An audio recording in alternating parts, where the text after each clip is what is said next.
पहले पाप किए हैं वैसे ही अब दुख को भोगो। जिस प्रकार तुमने अपने जीवन में पाप किया है तो दुख भी उसी प्रकार भोगो। अब उल्टे मुख करके क्यों रुदन करते हो। यमराज के दूत भगवान कहते हैं तुमने जिस पापों को किया है वह सब पाप दुख के कारण है। धर्मराज मोक्ष में, पंडित में, दरिद्र में, धनवान में, बलवान में तथा निर्बल में सब में समभाव रखते हैं।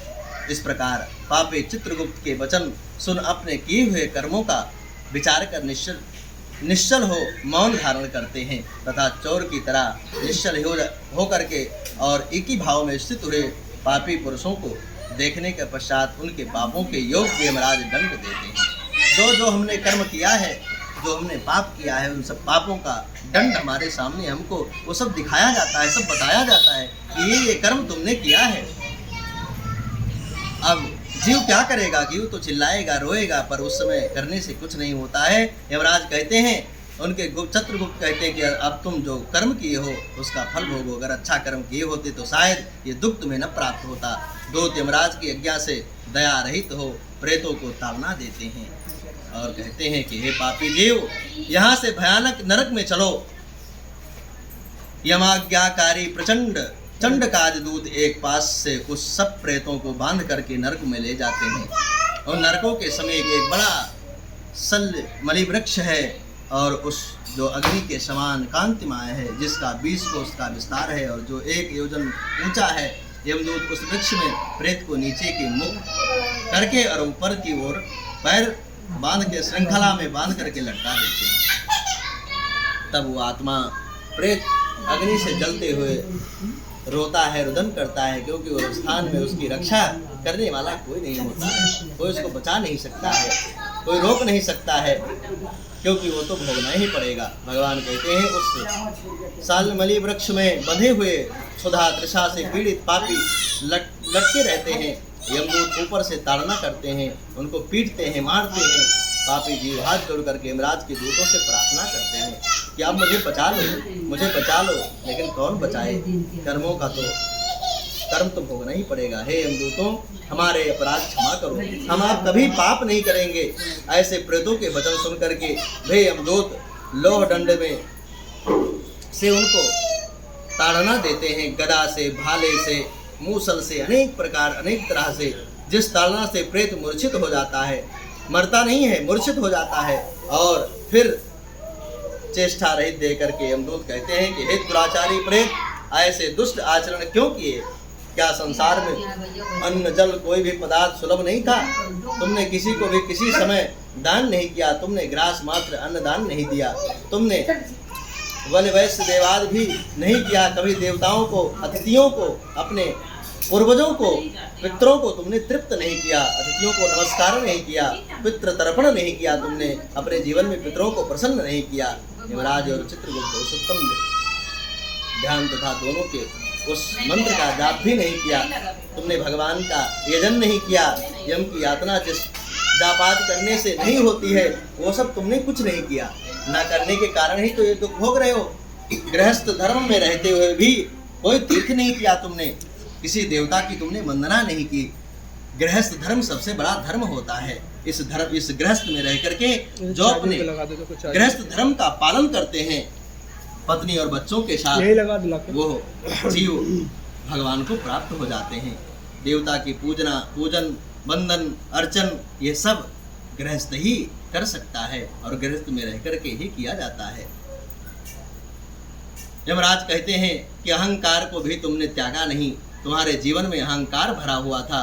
भगवान इस अहंकार को ग्रहण नहीं करते हैं। संत पुरुषों की तुमने सेवा नहीं की, अब फल को भोगो। कर्म जो किए हो उस कर्म का फल तो भोगना ही पड़ेगा। धर्म से रहित हो तथा अनेक तरह के हम तुम्हारी ताड़ना करते हैं। यदि तुम कहो कि दंडनीय अपराध क्षमा करो तो वो ईश्वर भगवान क्षमा करते हैं और अन्य कोई भी क्षमा नहीं कर सकता। हम लोग तो श्री हरि की आज्ञा से पुरुषों को ताड़ना देते हैं, भगवान की बनाए हुए नियमों का पालन करते हैं, क्योंकि नियम तो भगवान ने बनाया है।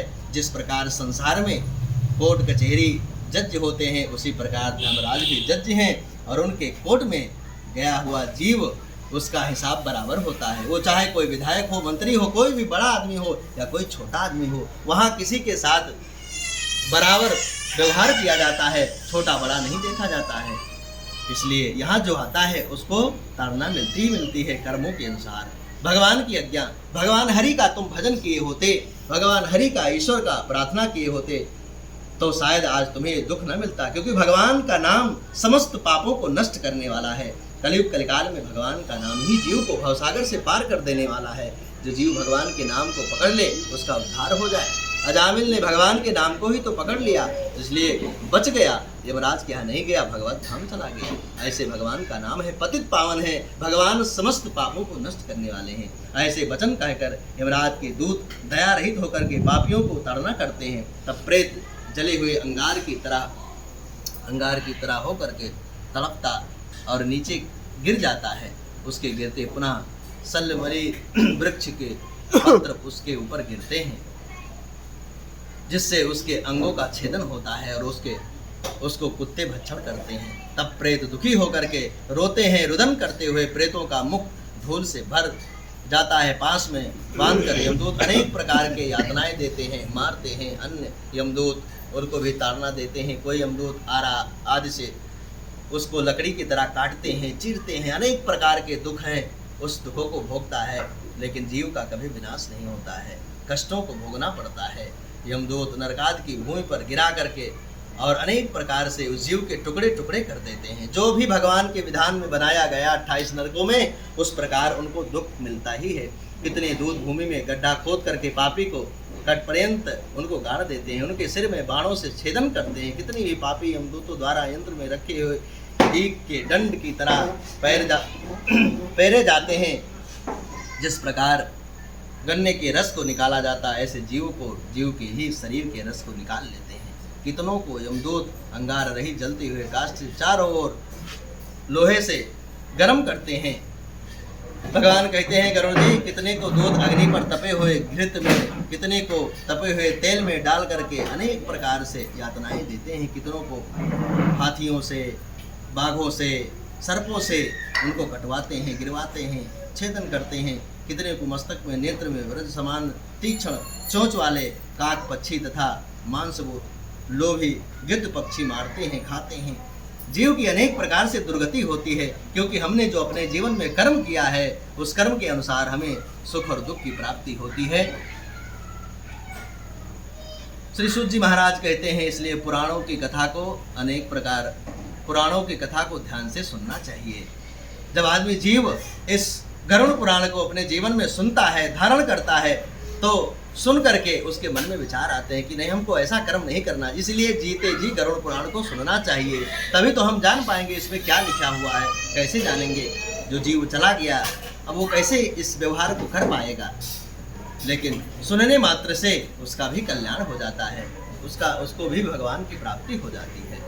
नरक में भी पापी पुरुषों को आपस से इस प्रकार विवाद करते हुए देख यमदूत उनके मांस खंडन को छेदन कर मांगने वाले को देते हैं। इस प्रकार से यमदूत उनको ताड़ना देते हैं, खींच करके घोर नरक में गिरा देते हैं।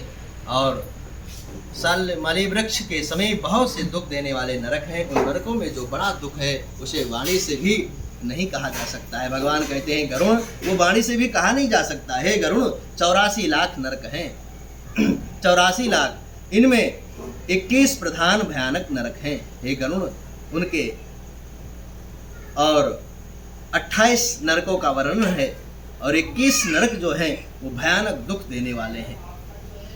84 लाख योनियां भी हैं, और इन योनियों में जीवों को जाना पड़ता है अपने कर्मों के अनुसार।